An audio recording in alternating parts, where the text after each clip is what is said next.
स्वागत है आपका मेरे यूट्यूब चैनल में। हमने लास्ट लेक्चर में लामीज इक्वेशन को ड्राइव किया था थिक सिलेंडर के लिए। थिक सिलेंडर की जो मैंने कंडीशंस आपको बताई थी या फिर जो उसके डेरिवेशंस मैंने कराए थे, उसके बहुत सारे केसेस पर यानी कि कभी क्या करेगा, सिलेंडर के अंदर का प्रेशर आपको गिवन होगा, सिलेंडर के बाहर का नहीं गिवन होगा, या फिर बाहर का गिवन होगा, अंदर का नहीं गिवन होगा, या दोनों गिवन होंगे। इस तरह के केसेस पे न्यूमेरिकल आते रहते हैं। तो आज जो हम न्यूमेरिकल की बात कर रहे हैं, वो पहला केस मैंने ये लिया हुआ कि सिलेंडर के अंदर का प्रेशर गिवन है, बट सिलेंडर के बाहर का प्रेशर गिवन नहीं है। सिलेंडर के अंदर का जो फ्लूइड है उसका जो प्रेशर है उसमें मैंने P1 मान लिया है, और जो सिलेंडर के बाहर का यानी कि आउटर मोस्ट सरफेस का यानी कि R2 रेडियस पर जो आपका प्रेशर है उसको मैंने P2 मान लिया है। P2 मैंने मान लिया है, तो वो P2 एक्चुअली में जब क्वेश्चन में गिवन होगा तब तो P2 प्रेशर आपको लेना होगा। जब प्रेशर आपको नहीं गिवन होगा तो प्रेशर क्या लेना पड़ेगा, जीरो लेना पड़ेगा। क्योंकि जो हमने लामीज इक्वेशन ड्राइव किया था sigma are equal to B upon are square minus का A, sigma C equal to B upon are square plus का ए, यहाँ पर हमें ए और बी क्या मिला था, कांस्टेंट मिला था। जब ए और बी कांस्टेंट मिल जाएगा तो ए और बी की वैल्यू हमको फाइंड करनी पड़ेगी। अगर हम ए और बी की वैल्यू को फाइंड आउट नहीं करेंगे तो हम इस क्वेश्चन को सॉल्व नहीं कर पाएंगे, क्योंकि कांस्टेंट रिमूव करना बहुत ही जरूरी है। तो कांस्टेंट रिमूव करने के लिए हमें कंडीशंस दी होती है न्यूमेरिकल में ही, जो कि मैं समझ नहीं, डायरेक्ट नहीं देगा, आपको समझना पड़ेगा। वैसे बोलेगा कि सिलेंडर के अंदर का जो प्रेशर है वो आपको गिवन होगा, तो यानी कि सिग्मा आर को आप उस सिलेंडर के अंदर का जो प्रेशर है उसके बराबर मान लेंगे। ठीक, यानी R1 रेडियस पर सिग्मा आर की वैल्यू कितनी होगी, P1 के बराबर। तो जो P1 क्वेश्चन में गिवन होगा उसकी जगह रख देंगे, सिग्मा आर की जगह पर रख देंगे। किस रेडियस पर, R1 रेडियस पर। सिमिलर बन जाएगी, एक क्वेश्चन बन जाएगी। सिमिलर जब हम बात करेंगे सिलेंडर के आउटर सरफेस पर, यानी R2 की बात करेंगे हम लोग, R2 की बात करेंगे हम लोग, तो R2 रेडियस पर आपको जो प्रेशर दिया वो P2 दिया हुआ था, तो सिग्मा इक्वल क्या हो जाएगा, P2 किस रेडियस पर, R2 रेडियस पर। मगर जब न्यूमेरिकल में आपको R2 रेडियस यानी कि सिलेंडर के बाहर का प्रेशर नहीं दिया होगा तो उसे क्या लेंगे, जीरो, यानी कि sigma are equal to P2 जो जीरो दिया हुआ है, sigma are equal to zero किस रेडियस पर, R2 रेडियस पर। अब रेडियस आपको गिवन होगी क्वेश्चन में, तो क्या हो जाएगा, zero equal to b upon R2 का स्क्वायर माइनस का ए। तो दो इक्वेशन हो जाएंगे, आप वहाँ से ए और बी निकाल सकते हैं। सिलेंडर ये है आपका, यहाँ से क्लोज एंड देन यहाँ क्लोज। जो भी स्पिरिट का अंदर का प्रेशर होगा उसको मैंने P1 मान लिया है। ओके, तो सिग्मा इक्वल टू P1। इसके बाहर का जो प्रेशर है वो कितना है, क्वेश्चन में नहीं गिवन है, नहीं गिवन है तो क्या लेना है, इसका बाहर जो प्रेशर मैंने मान लिया P2 उसको ले लेंगे जीरो। अगर गिवन होगा, प्रेशर तो क्या करेंगे, हम वो प्रेशर लेंगे P2 इक्वल टू। ओके, बाकी जो चीज़ें हैं वो न्यूमेरिकल जब सॉल्व करेंगे तो उसमें और ही अच्छे से कंसेप्ट क्लियर हो जाएगा। ठीक है, तो आइए न्यूमेरिकल सॉल्व करते हैं हम लोग। हेलो माय स्टूडेंट्स, आइए शुरू करते हैं न्यूमेरिकल को। पहले न्यूमेरिकल को स्टडी कर लेते हैं, लर्न कर लेते हैं। A pipe of 200 mm internal diameter and 50 mm thickness carries a fluid at a pressure of 10 newton पर mm स्क्वायर। मतलब कहने का ये है कि अगर कोई एक आपका थिक सिलेंडर है, देखिए इस क्वेश्चन में कहीं बोला नहीं है थिक सिलेंडर, लेकिन आपको धीरे धीरे प्रैक्टिस करने के बाद समझ में आने लगेगा कि ये थिक सिलेंडर के क्वेश्चन हैं या फिर नहीं, और धीरे धीरे आपको समझ में आ जाएगा थिकनेस से। ठीक है, क्योंकि 50 mm की थिकनेस बहुत ज़्यादा होती है। ठीक है, अब देखिए मान लेते ये सिलेंडर है, इस सिलेंडर का इंटरनल रेडियस कितना है, तो ये इंटरनल डायमीटर दिया हुआ, कितना दिया हुआ, 200 mm, तो रेडियस कितना हो जाएगा, 100 mm। मतलब यहाँ से लेकर यहाँ तक का रेडियस कितना हो जाएगा, 100 mm। ओके, और जो इस सिलेंडर के अंदर का जो प्रेशर है वो कितना है, 10 न्यूटन पर mm स्क्वायर। ओके, यानी इसके अंदर फ्लूइड फिल है, यहाँ से ही बंद होगा, इधर से ही बंद होगा। तो इस सिलेंडर के अंदर कहते हैं जो अंदर फ्लूइड फिल है, उस फ्लूइड का जो प्रेशर है वो कितना है, 10 न्यूटन पर mm square. Calculate the maximum and minimum intensity of circumferential stresses across the section.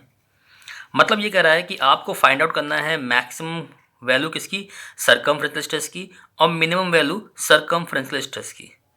अब ये चीज़ मैं आपको बता देता हूँ, थोड़ा सा यहाँ पे हिंट दे देता हूँ कि मैक्सिमम वैल्यू कहाँ मिलेगी और मिनिमम वैल्यू कहाँ मिलेगी। अब क्योंकि इस फ्लूइड का जहाँ पर प्रेशर ज़्यादा होगा, सबसे ज़्यादा प्रेशर कहाँ पर है, R1 पर, तो R1 रेडियस पर ही सर्कमफ्रेंशियल स्ट्रेस की वैल्यू ज़्यादा होगी। और जैसे थिकनेस में बढ़ते जाओगे आगे, तो थिकनेस जब वेरी करेगी, यानी कि आपका रेडियस वेरी करेगा जैसे जब थिकनेस में मूव करते जाओगे, यानी क्रॉस सेक्शन में आप जब मूव करते जाओगे, तो जब इधर बढ़ोगे तो ऑब्वियस बात है इस जो फ्लूइड का जो प्रेशर है उसका जो इफेक्ट है वो धीरे धीरे कम होना शुरू हो जाएगा। तो यहाँ तक पहुँचने पर, यहाँ R2 रेडियस पर, यानी कि R1 के आगे जैसे मूव करेंगे वैसे वैसे आपको सर्कमफ्रेंशियल स्ट्रेस की वैल्यू कम होना शुरू हो जाएगी। इसी तरीके से रेडियल स्ट्रेस की वैल्यू भी कम होना शुरू हो जाएगी। अब क्योंकि थिक सिलेंडर में मैंने आपको बताया था कि एक्सियल स्ट्रेस या लॉन्गिट्यूडिनल स्ट्रेस की वैल्यू क्या होती है, यूनिफॉर्म होती है। फिर ये कह रहा है also sketch the radial stress pressure distribution and circumferential stress distribution across the section, यानी कि ये जो थिकनेस है, इस थिकनेस में आपको एक ग्राफ ड्रॉ करना है। ग्राफ ड्रॉ करना है रेडियल स्ट्रेस का और सर्कमफ्रेंशियल स्ट्रेस का। अब रेडियस आपको दिया हुआ था 100 mm internal radius. External radius कितनी हो जाएगी भाई, जो भी इंटरनल रेडियस होगा उसमें थिकनेस को ऐड कर देंगे तो आपको मिल जाएगा एक्सटर्नल रेडियस मिल जाएगा। लामीज इक्वेशन जो हमने ड्राइव किया था, जो तो हमारे पास दो इक्वेशन थी, sigma C equal to b upon r square plus a, sigma are equal to b upon r square minus का ए और बी यहाँ पर क्या है, कांस्टेंट है। इस कांस्टेंट को रिमूव करना होगा। इस कांस्टेंट रिमूव करने के लिए कंडीशन हमारे पास होती है कि जैसे यहाँ पर इस R1 रेडियस पर जो इंटरनल सरफेस है, ये इंटरनल सरफेस है, यानी कि R1 रेडियस की मैं बात कर रहा हूँ, इस सिलेंडर की अगर मैं बात करूँ तो यही तो ये इंटरनल रेडियस हो जाएगी, यही सरफेस हो जाएगी। तो यहाँ फ्लूइड भरा हुआ है, तो इस फ्लूइड का ये जो आपका सिग्मा आर का जो वैल्यू है, सिग्मा आर का जो वैल्यू है, मैंने सिलेंडर के अंदर जो प्रेशर मैंने क्या माना है, P1 मान लिया। ठीक, अब P1 की जो वैल्यू गिवन थी कितनी थी, 10 न्यूटन पर mm स्क्वायर। तो रेडियल स्ट्रेस की वैल्यू क्या ले लेंगे हम, 10 न्यूटन पर mm स्क्वायर। कहाँ पर, लेकिन R इक्वल टू R1 पर। ओके, मतलब कि इसके अंदर का जो प्रेशर है उसको मैंने P1 मान लिया है। जो भी इस फ्लूइड का प्रेशर अंदर है सिलेंडर के अंदर, उसको मैंने P1 बोल दिया है। अब क्योंकि इस सरफेस पे जो प्रेशर है वो 10 न्यूटन पर mm स्क्वायर के बराबर, तो R1 रेडियस पर जो रेडियल स्ट्रेस की वैल्यू होगी वो P1 के बराबर हो जाएगा। यानी कि R1 रेडियस पर जो प्रेशर होगा, जो इंटरनल प्रेशर होगा R1 रेडियस पर, वो आपका रेडियल स्ट्रेस के बराबर हो जाएगा। ठीक है, तो वो बराबर किसके है, 10 न्यूटन पर mm स्क्वायर के। तो sigma are equal to B upon are square minus का ए, ये फॉर्मूला होता है हमारे पास। सिग्मा आर की वैल्यू कितनी हो जाएगी, P1 के बराबर हो जाएगी, equal b upon R1 square minus का ए और बी की वैल्यू को फाइंड आउट करना है। तो P1 इक्वल टू 10 हो जाएगा और R1 इक्वल टू हो जाएगा 100। तो इसी फॉर्मूले में ये वैल्यू पुट कर दी, इक्वेशन फर्स्ट हो गई। अब क्योंकि दो कांस्टेंट है, दो इक्वेशन चाहिए सॉल्व करने के लिए। अब आपको पता है इस सिलेंडर के आउटर मोस्ट का जो प्रेशर है वो नहीं गिवन है। जब कभी न्यूमेरिकल में आउटर मोस्ट सिलेंडर के बाहर का प्रेशर गिवन नहीं होगा तो उसको हम से क्या लेंगे, जीरो लेंगे। अगर गिवन होगा तो वही प्रेशर लिया जाएगा, अगर नहीं गिवन होगा तो उसको क्या लेंगे, जीरो लेंगे। यहाँ का जो प्रेशर है वो मैंने P2 मान लिया है, सिलेंडर के बाहर के सरफेस का, यानी R2 रेडियस पर जो प्रेशर होगा उसको मैं P2 मान ले रहा हूँ। और P2 नहीं गिवन है तो क्या हो जाएगा, जीरो हो जाएगा। जब P2 गिवन जीरो हो जाएगा किस रेडियस पर, at R equal to R2 radius पर। ओके, तो यहाँ पर इसी फॉर्मूले में पुट कर देंगे, zero and equal to b upon 150 square minus का ए। इक्वेशन फर्स्ट हो गया, इक्वेशन सेकंड हो गया। दोनों क्या कर लेंगे, हम सॉल्व कर लेंगे। दोनों को सॉल्व करने के बाद, इसको मैंने सॉल्व किया है, सॉल्व करने के बाद हमें क्या मिल जाएगा, यानी पूरी कैलकुलेशन है, ये सॉल्व कर सकते हैं आप। फिर मैंने क्या किया, इसको ऊपर लिख लिया और इसको नीचे लिख लिया। फिर यहाँ पर नेगेटिव, क्योंकि ये प्लस था, यहाँ पर प्लस था, ये भी नेगेटिव हो जाएगा, ये नेगेटिव था, ये क्या हो प्लस हो जाएगा, ये कैंसिल आउट हो जाएगा। अब बचेगा 10 इक्वल टू बी अपॉन 100 का स्क्वायर माइनस का बी अपॉन, क्योंकि नेगेटिव हो गई है, बी अपॉन 150 का स्क्वायर। यहाँ पर क्या करेंगे, बी कॉमन हो जाएगा, क्या बचेगा 1/100 का स्क्वायर माइनस का 1/50 का स्क्वायर। एलसीएम ले लेंगे तो क्या आएगा, 100 का स्क्वायर मल्टीप्लाई बाई 150 का स्क्वायर। फिर यहाँ पर लिखेंगे ऊपर जाएगा तो 150 स्क्वायर माइनस का 100 स्क्वायर, यानी कि सॉल्व करेंगे कुल मिला के, एक सिंपल मैथमेटिक्स है, सिंप्लीफिकेशन है। तो बी यहाँ से हमें क्या मिल जाएगा, 1,80,000 मिल जाएगा। ओके, तो यहाँ पर जब आप बी की वैल्यू फाइंड आउट कर लेंगे तो इस बी की वैल्यू चाहे क्वेश्चन फर्स्ट में पुट कर दीजिए, चाहे क्वेश्चन सेकंड में पुट कर दीजिए, आपको ए और बी की कोई भी वैल्यू मिल जाएगी। मतलब यहाँ पर सेकंड क्वेश्चन में जब पुट करेंगे तो आपको बी ए की वैल्यू मिल जाएगी। अब ए की वैल्यू को सॉल्व करने के बाद हमें कांस्टेंट मिल गया है। अब जब कांस्टेंट मिल गया है तो ऑब्वियस सी बात है, हम सर्कमफ्रेंशियल स्ट्रेस की वैल्यू क्या कर सकते हैं, निकाल सकते हैं। तो सर्कमफ्रेंशियल स्ट्रेस की वैल्यू अगर हमको फाइंड आउट करनी है, सर्कमफ्रेंशियल स्ट्रेस की अगर हमको वैल्यू फाइंड आउट करनी है तो sigma C equal to B upon are square plus का ए, ये हमारे पास फॉर्मूला होता है। ए बी हमको पता है, R1 हमको रेडियस गिवन है, R2 भी हमको रेडियस गिवन है। तो जिस रेडियस पे हमको निकालना है बस वो रेडियस यहाँ पुट करेंगे। ए और बी की वैल्यू हमको पता हो चुकी है, आप sigma c value find out कर चुके हैं। तो पहले हम R1 पर निकालेंगे, तो sigma C equal to sigma c कहाँ पर, R1 रेडियस पर निकालना है हमको, सर्कमफ्रेंशियल स्ट्रेस निकालना है R1 पर। तो R1 की वैल्यू कितनी तरीके की, 100 mm, इसमें फॉर्मूले पुट करते हैं, sigma c R1 equal to b की वैल्यू थी 1,80,000 प्लस एक की वैल्यू थी 8 और बी अपॉन आर स्क्वायर, तो आर की आर क्या हो जाएगा, यहाँ पर R1 हो जाएगा। ओके, तो R1 की वैल्यू पुट कर दी तो सिग्मा सी कहाँ मिलेगा, R1 पे मिल जाएगा, इसकी वैल्यू कितनी आ रही है, 26 न्यूटन पर mm स्क्वायर। ओके, फिर sigma C equal to sigma c R2 पर निकालना है, यानी 150 mm में सिग्मा सी क्या हो जाएगा, R2 हो जाएगा। तो सिग्मा सी इसी फॉर्मूले में पुट करेंगे तो R2 इक्वल टू बी की वैल्यू पुट करी अपॉन R2 की वैल्यू पुट करी +8, तो यानी सिग्मा सी जो आपका सरकमफ्रेंशियल स्ट्रेस की वैल्यू क्या मिल गई हमको, 60 न्यूटन पर m²। अब क्योंकि ये वैल्यू मैक्सिमम है तो इसको मैंने बोल दिया मैक्सिमम सरकमफ्रेंशियल स्ट्रेस, ये वैल्यू मिनिमम है तो ये हो जाएगा आपका मिनिमम सरकमफ्रेंशियल स्ट्रेस। क्योंकि मैंने आपको बताया था कि जैसे जैसे आप रेडियस यानी कि क्रॉस सेक्शन में मूव करते जाओगे, आगे बढ़ोगे, यानी कि बाहर की तरफ जाओगे, आउटर मोस्ट सरफेस की तरफ बढ़ोगे इस सिलेंडर में, वैसे वैसे वैसे वैसे आपको सरकमफ्रेंशियल स्ट्रेस की वैल्यू भी कम मिलेगी और रेडियल स्ट्रेस की वैल्यू भी कम होती जाए मिलेगी। अब एक ग्राफ ड्रॉ कर लेते हैं। अब देखिए जो यहाँ पर मैंने छोटा सा डायग्राम यहाँ दिखाने की कोशिश की थी, अब इसको मैंने एनलार्ज कर दिया। एनलार्ज मतलब जो इसकी थिकनेस है वो मैंने एनलार्ज करके दिखा दी। ये यहाँ से लेकर यहाँ तक क्या है, ये यहाँ से लेकर यहाँ तक क्या है, ये थिकनेस ही है, ये थिकनेस है, ठीक है। अब देखिए सिग्मा आर की वैल्यू मैंने R1 पे कितनी ली थी, 10, तो सिग्मा आर की वैल्यू 10, तो यहाँ से लेकर यहाँ तक, यानी कि यहाँ से लेकर यहाँ पर मैंने एक वर्टिकल लाइन ड्रॉ कर दिया, 10 न्यूटन पर m² दिखा दिया यहाँ पर, ठीक है। R1 पर वही यहाँ पर लिखा हुआ है, यानी इस पॉइंट पर सिग्मा आर की वैल्यू कितनी है, 10 न्यूटन पर m², ओके। सिग्मा आर की वैल्यू R2 भी कितनी है, 0 है भाई। यहाँ पर देखिए आप R2 कितनी थी, 0 थी, तो यहाँ पर क्या हो जाएगी, 0। इसीलिए मैंने ये मैंने रेफरेंस लाइन मान लिया था, तो इसी के ऊपर 10 और यहाँ पर क्या हो जाएगा, 0। अब इसको जब मिलाना था तो मैंने कर्व क्यों बनाया, कर्व इसलिए बनाया क्यों, देखिए sigma are equal to B upon R² minus का ए है, यानी कि यहाँ पर जो R की पावर कितना है, 2 है, इसीलिए यहाँ पर क्या बनेगा, कर्व बनेगा। सिमिलर सिग्मा सी का जब हम कर्व ड्रॉ करेंगे, R1 पे देखते हैं वैल्यू कितनी थी, सिग्मा सी आपका R1 पे था 26 न्यूटन पर mm²। तो ऑब्वियस सी बात है ये रेफरेंस लाइन ले ली थी। अब इसको भी बनाते थोड़ा सा मिक्सअप हो जाता है, तो मैंने इसको क्या कर दिया, नीचे कर दिया, तो यहाँ से लेकर यहाँ तक 26 मैंने मान लिया है, तो ये मैंने वर्टिकल लाइन दिखाने की कोशिश किया है। सिग्मा सी की वैल्यू R1 पर 26 न्यूटन पर m², ओके। R2 पे कितनी थी, 16 थी। अब देखिए यहाँ पर जो ये वैल्यू है कितनी है, 16, तो यहाँ से ये रेफरेंस लाइन थी, ये रेफरेंस लाइन है, तो यहाँ से लेकर यहाँ तक कितना दिखाया है, 16 दिखाया है, ओके। ये वर्टिकल लाइन है, ये वर्टिकल लाइन रखाना है हमको, ठीक है। अब वो थोड़ा सा अगर स्केच पर ड्रॉ किया है, यहाँ इस पॉइंट से सीधे वर्टिकल लाइन ड्रॉ करना है, ठीक। तो यहाँ पर आप वर्टिकल लाइन ड्रॉ करेंगे तो यहाँ पर कितना आ गया, 16। अब इसको यहाँ पर ज्वाइन करना था, तो वही simple concept, sigma C equal to B upon R² plus का ए बी कॉन्स्टेंट था, और सिग्मा सी क्या है, इन्वर्सली प्रोपोर्शनल है R² के, इसीलिए यहाँ पर क्या बनेगा, ये कर्व ड्रॉ कर दिया है।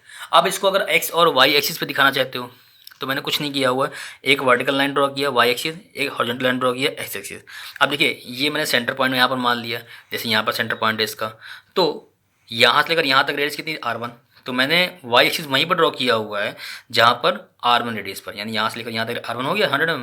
अब यहीं पर मैंने वर्टिकल लाइन ड्रॉ कर दिया कि ऑब्वियस सी बात है कि इस R1 पे ही आपको सरकमफ्रेंशियल स्ट्रेस की वैल्यू मिलेगी, R1 पे ही आपको रेडियल स्ट्रेस की वैल्यू मिलेगी। अब इसके बाद आपको यानी R1 और R2 के बीच में आपको सरकमफ्रेंशियल स्ट्रेस की वैल्यू में वेरिएशन मिलेगा, और इसी तरीके से रेडियल स्ट्रेस की वैल्यू में क्या मिलेगा, वेरिएशन मिलेगा। तो वो यहाँ पर हम समझ सकते हैं। अब सिग्मा सी की अगर वैल्यू देखूँ मैं, तो सिग्मा सी की वैल्यू R1 में कितनी थी, 26 थी, तो यहाँ से लेकर यहाँ तक मैंने माना ये 26 वैल्यू है वर्टिकल लाइन में, तो ये 26 पॉइंट ले लिया हमने, ठीक। सिग्मा सी R2 कितना था, 16 था, तो मैंने यहाँ पर 16 दिखा दिया R2 पर, यहाँ से लेकर यहाँ तक कितना है R2, तो 16 दिखा दिया। अब सिग्मा R को अगर देखूँ तो सिग्मा R R1 कितना था, 10 था, तो यहाँ से लेकर यहाँ तक कितना होगा, 10 हो गया। सिग्मा R की वैल्यू R2 कितना 0 था, तो देखो यहाँ पर 0 दिखा दिया। अब क्योंकि इसको ऐसे ज्वाइन इसलिए किया गया है भाई, ये 10 हो गया, यहाँ पर 0 है, ये सिग्मा R का कहते हैं कर्व है, तो इसको मैंने कर्व से ड्रॉ किया और यहाँ पर जोड़ दिया, क्योंकि R2 वैल्यू में कितना था, 0। और सिग्मा सी को भी हमने यहाँ पर कर्व बनाया है, क्यों कर्व बनाया है आपको पता ही है, क्योंकि ये क्या है, सिग्मा सी R के इन्वर्सली प्रोपोर्शनल है और R की पावर कितना है, 2 है। अब देखिए एक बात समझने लायक है यहाँ पर कि देखिए आप सिग्मा सी और सिग्मा R के बीच का जो गैप है वो कितना है, 16। देखिए यहाँ पर भी 16 है, यहाँ पर भी 16 है, ये देख रहे हैं। तो ये इन दोनों के बीच में जो एक कांस्टेंट है, sigma c minus sigma R equal to क्या रहेगा, हमेशा 16 रहेगा। ये इस ग्राफ समझ में आएगा, यानी कि दोनों का ग्राफ सेम बनेगा, बट ये है कि दोनों का डिफरेंस, यानी कि आप चाहे यहाँ पर निकालिए चाहे यहाँ पर निकालिए, यानी कि आप इस रेडियस के लिए यहाँ से लेकर यहाँ तक मान लीजिए कोई रेडियस है, मैंने मान लेते R, तो R पर अगर आप सिग्मा R की वैल्यू जो भी निकलेगी, ठीक है, और यहाँ पर जो वैल्यू निकलेगी सिग्मा सी के लिए जो कुछ वैल्यू निकल कर आती है, जैसे मान लो मैंने एग्जाम्पल के तौर पर एक वैल्यू मैं मान लेता हूँ देखिए, जैसे मैंने यहाँ पर आर आर मैंने मान लिया, मान लेते हैं आर ये वैल्यू थी 1, मैंने एक एग्जाम्पल की बात तो बता रहा हूँ तुमको, 120 mm। तो 120 mm पर जो सिग्मा आर की वैल्यू मान ली मैंने, कितनी आ रही थी, 4, कितनी आ रही, 4, यानी कि ये वैल्यू कितनी है, 4, 4 Nm/m²। और सिग्मा सी की वैल्यू कितनी आएगी, 20, कितनी आएगी, 20। तो यानी कि यहाँ पर 4 और यहाँ पर, यानी 120 mm रेडियस के लिए सिग्मा आर की वैल्यू कितनी आ रही, 4, और सिग्मा सी की वैल्यू आ रही 20। अब वो दोनों दोनों का जो डिफरेंस रहेगा वो कितना रहेगा, 16 ही रहेगा। ये मेरे कहने का मतलब है, मतलब ये एग्जाम्पल मैंने लिया वो 120 पर ऐसा नहीं आ कहते हैं इस क्वेश्चन के लिए यहाँ पर सिग्मा आर की वैल्यू 4 आएगी या फिर सिग्मा सी की वैल्यू 20 आएगी। मैं तो समझाने के लिए बता रहा हूँ कि मैंने एक रेडियस ले ली एक रेडियस ले ली कोई भी 120, इनके बीच में कहीं रेडियस ली 120 mm पर, जो सिग्मा आर की वैल्यू अगर 4 आ रही है तो सिग्मा सी की वैल्यू 20 ही आएगी, क्योंकि इनके बीच का जो डिफरेंस है वो कितना रहना, 16 रहने वाला है। तो इस तरीके से हम लोग ग्राफ प्लॉट करते हैं। आई थिंक आपको समझ में आ गया होगा, ठीक है। एक बात और समझ लीजिए या याद रखिएगा कि सिलेंडर के आउटर का जो प्रेशर है, जिसको आपने P2 बोला था, जो कि यहाँ पर मैंने 0 लिया था क्योंकि इस क्वेश्चन में प्रेशर नहीं गिवन था। जब प्रेशर नहीं गिवन होता है बाहर का आउटर मोस्ट सरफेस का, तो उसको हम 0 कंसिडर करते हैं। लेकिन एक बात ध्यान रखिएगा कि सिलेंडर के बाहर का प्रेशर भले ही हम 0 लेते हैं, लेकिन वो प्रेशर एक्चुअली में बराबर किसके होता है, एटमॉस्फेरिक प्रेशर के। और एटमॉस्फेरिक प्रेशर हमने रेफरेंस ले रखा है, इसीलिए इसको 0 लिया गया है। ओके, क्वेश्चन में जब गिवन होगा तो लेना ही लेना है प्रेशर, कोई दिक्कत नहीं है। लेकिन जब नहीं दिया होगा तो आपको प्रेशर का लेना पड़ेगा 0। लेकिन वो 0 जो प्रेशर होता है वो एक्चुअली 0 नहीं होता, वो एटमॉस्फेरिक प्रेशर के बराबर होता है। ये मैं समझाना चाह रहा हूँ, ठीक है। तो आई थिंक ये वीडियो आपको समझ में आ गया होगा, काफ़ी न्यूमेरिकल में आपको हेल्प हो गई होगी। और जो मैं अब आगे न्यूमेरिकल आप सॉल्व कर सकते हैं। अगर कोई न्यूमेरिकल आपको नहीं आता है तो वो मुझे आप ईमेल के थ्रू या फिर मेरे को कमेंट में लिख सकते हैं, तो मैं उसको आपकी हेल्प में ज़रूर करूँगा। घर पर रहिए, सुरक्षित रहिए। वीडियो देखने के लिए बहुत बहुत धन्यवाद। Thank you.